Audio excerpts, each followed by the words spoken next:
Assalamualaikum warahmatullahi wabarakatuh. Halo teman-teman semuanya, jumpa lagi dengan saya Ahmad Fatahillah di channel NLP Spiritual Motivasi. Dan pada kesempatan kali ini saya telah membaca dan merangkum sebuah buku yang sangat bagus berjudul Psycho-Cybernetic. Ditulis oleh Dr. Maxwell Maltz. Beliau seorang dokter bedah kosmetik sekaligus seorang psikolog ya. Jadi dia memiliki dua profesi yang berbeda tetapi dijadikan satu di dalam buku ini. Nah, beliau mengatakan bahwasanya seseorang itu mengapa bisa percaya diri, bisa lebih berharga atau lebih maju kehidupannya, itu disebabkan karena adanya citra diri yang positif. Sebaliknya, bila kita memiliki citra diri yang negatif, maka kita merasa tidak berharga, merasa tidak percaya diri, dan merasa tidak memiliki daya, tidak memiliki kekuatan. Sehingga ini berdampak pada kehidupan kita, mempengaruhi bagaimana pola pikir kita, mempengaruhi bagaimana emosi kita, dan tentunya juga mempengaruhi kebiasaan dan kehidupan kita.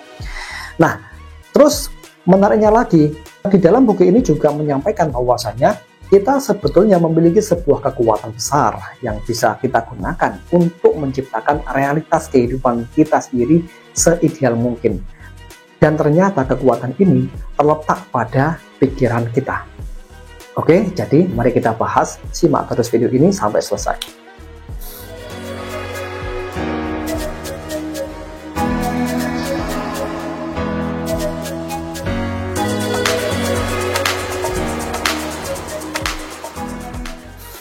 Psycho-Cybernetic adalah sebuah buku yang ditulis oleh Maxwell Maltz pada tahun 1960 Masehi. Maltz adalah seorang dokter bedah plastik dan psikolog yang tertarik dengan hubungan antara penampilan fisik dan kehidupan emosional seseorang.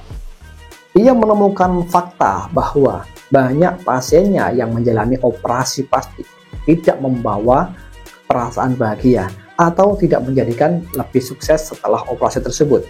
Kenapa demikian? Ia menyadari bahwa masalah pasiennya bukan terletak pada wajahnya ataupun fisiknya, melainkan terletak pada citra diri mereka. Nah, apa itu citra diri? Citra diri adalah sebuah gambaran mental yang kita miliki tentang diri kita sendiri. Citra diri mempengaruhi bagaimana kita merasa, berpikir, dan bertindak. Citra diri juga menentukan apa yang kita anggap mungkin atau tidak mungkin bagi kita untuk dicapai. Jika kita memiliki citra diri yang negatif, maka kita merasa rendah diri, tidak berharga, dan tidak berdaya. Sebaliknya, jika kita memiliki sebuah citra diri yang positif, maka kita merasa percaya diri, berharga, dan berdaya. Psycho-Cybernetic adalah ilmu tentang bagaimana mengubah citra diri kita menjadi lebih positif dan sejalan dengan tujuan kita. Buku ini mengajarkan bagaimana menggunakan pikiran kita sebagai alat untuk menciptakan kenyataan kita sendiri. Buku ini juga memberikan teknik-teknik praktis untuk meningkatkan kepercayaan diri kita, motivasi kita, kreativitas, dan kebahagiaan hidup kita. Maka berikut ini saya sarikan 5 insight menarik dari buku Psycho-Cybernetic yang dapat membuat hidup kita lebih maju, lebih positif, lebih berharga, dan tentu lebih bahagia dalam kehidupan. Nah, insight pertama yakni citra diri kita dibentuk oleh pengalaman-pengalaman masa lalu yang telah kita interpretasikan sebagai bukti tentang siapa diri kita.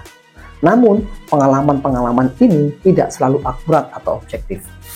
Kita bisa memilih untuk menghapus atau mengubah pengalaman-pengalaman negatif yang telah merusak citra diri kita dengan cara menggantinya dengan berbagai macam pengalaman positif yang mendukung citra diri baru yang kita inginkan. Nah, bagaimana caranya untuk bisa mengubah citra diri yang negatif menjadi positif? Caranya adalah Anda bisa membuat daftar hal-hal positif yang Anda sukai terhadap diri Anda sendiri. Anda juga bisa membuat daftar hal-hal negatif yang Anda tidak sukai atau memalukan pada diri Anda sendiri. Kemudian, Anda bisa mencari bukti-bukti yang menyangkal hal-hal negatif tersebut dan menguatkan hal-hal positif tersebut. Anda bisa membaca daftar ini setiap hari dan mengingatkan diri Anda bahwa Anda adalah orang yang berharga dan berpotensi. Kemudian, insight yang kedua adalah pikiran bawah sadar kita adalah mesin cybernetic. yang bekerja untuk mencapai tujuan-tujuan yang telah kita tetapkan secara sadar. Nah, pikiran bawah sadar kita tidak membedakan antara imajinasi dengan sebuah kenyataan. Kita bisa memanfaatkan hal ini dengan cara membayangkan tujuan-tujuan kita seolah-olah itu sudah tercapai dengan detail dan disertai emosi yang nyata.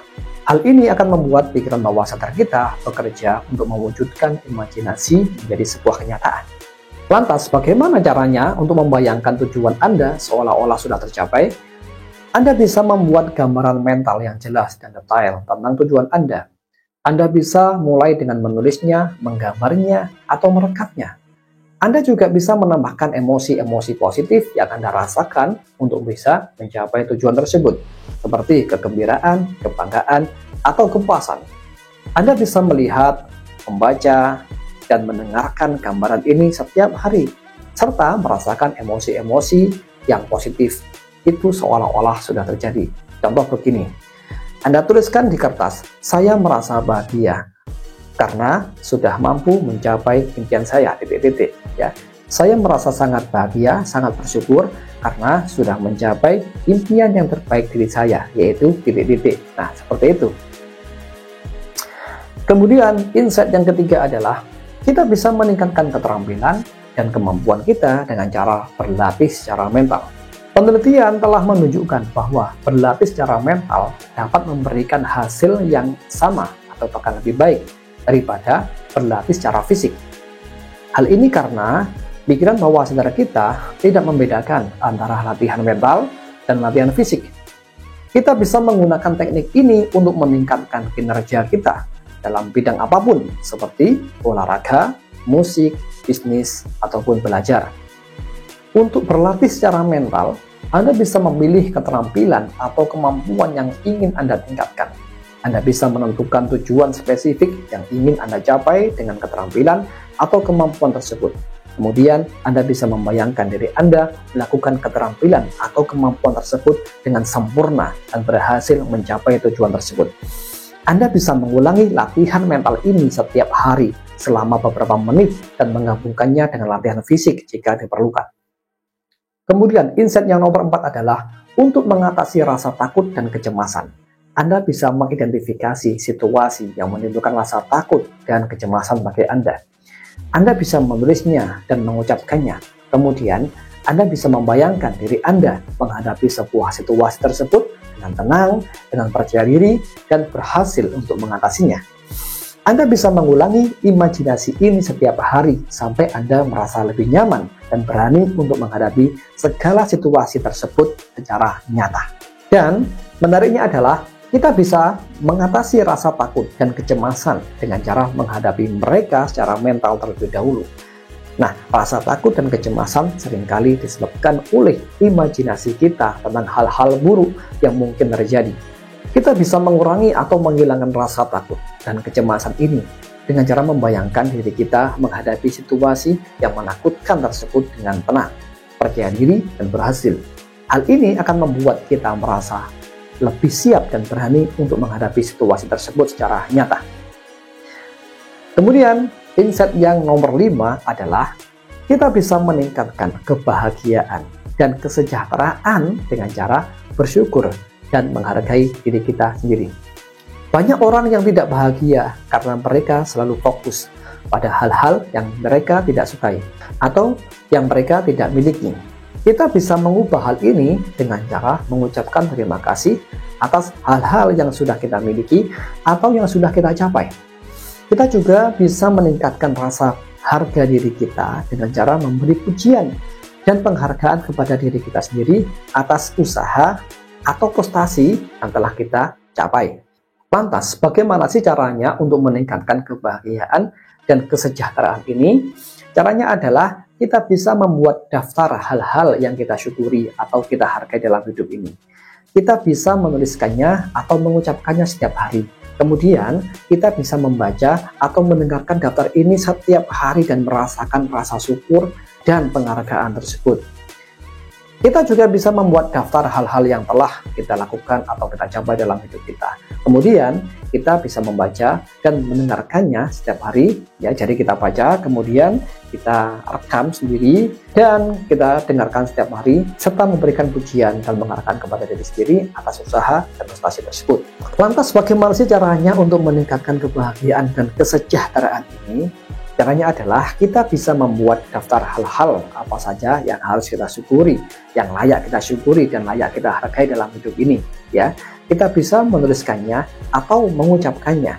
Kemudian kita bisa membaca atau mendengarkannya ya, kita rekam terlebih dahulu, kemudian kita dengarkan daftar ini setiap hari, kemudian merasakan rasa syukur dan penghargaan terhadap hal-hal yang kita capai tersebut. Juga bisa membuat daftar hal-hal yang telah kita lakukan atau telah kita capai dalam hidup ini. Misalnya dulu kita pernah mampu mengatasi suatu masalah, itu kita tuliskan.